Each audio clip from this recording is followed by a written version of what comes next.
বৈঠাংবাড়ির ভাগীরথ পাড়ায় বিদ্যুতের কাজ করার সময় বৈদ্যুতিক খুঁটি থেকে পড়ে আহত দুই শ্রমিক। এ সম্পর্কে দমকল কর্মী জানান, দুপুরে ধর্মনগর দমকল অফিসে খবর আসে বৈঠাংবাড়ি এলাকায় ভাগীরথ পাড়ায় একটি দুর্ঘটনা ঘটে। খবর পাওয়ার পর দমকল কর্মীরা ঘটনাস্থলে ছুটে যায়। সেখানে গিয়ে দেখা যায় রাস্তা থেকে কিছুটা ওপরে টিলাভূমিতে বিদ্যুতের কাজ করার সময় বিদ্যুতের খুঁটি ভেঙে দুই শ্রমিক নিচে পড়ে যায়, ফলে দুই শ্রমিক গুরুতর আহত হয়। দমকল কর্মীরা আহত দুই ব্যক্তিকে উদ্ধার করে ধর্মনগর জেলা হাসপাতালে নিয়ে আসে। বর্তমানে চিকিৎসা চলছে জেলা হাসপাতালে।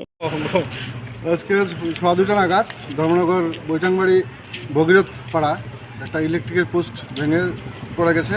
দুজন লেবার আহত হয়েছে, ওদেরকে আমরা রেস্কিউ করে ধর্মনগর হসপিটালে এনে দিয়েছি। ওদের নাম বাপন ত্রিপুরা, বয়স 25, একজন লক্ষ্মীরাম গৌর, বয়স 35। আপনারা যখন তাদেরকে উদ্ধার করতে গেলেন, ওনাদের মাথায় কি হেলমেট বা কোনো বেল্টের কি ছিল কি দেখেছেন কিছু? না, আমরা কিছু দেখতে পাইনি, কারণ পাবলিক একটু নিচে ছিল, পাবলিক রাস্তার একদম সাইডে এনে দিয়েছে। ওদের অবস্থাটা এখন কেমন আছে? গুরুতর আহত হয়েছে দুজন।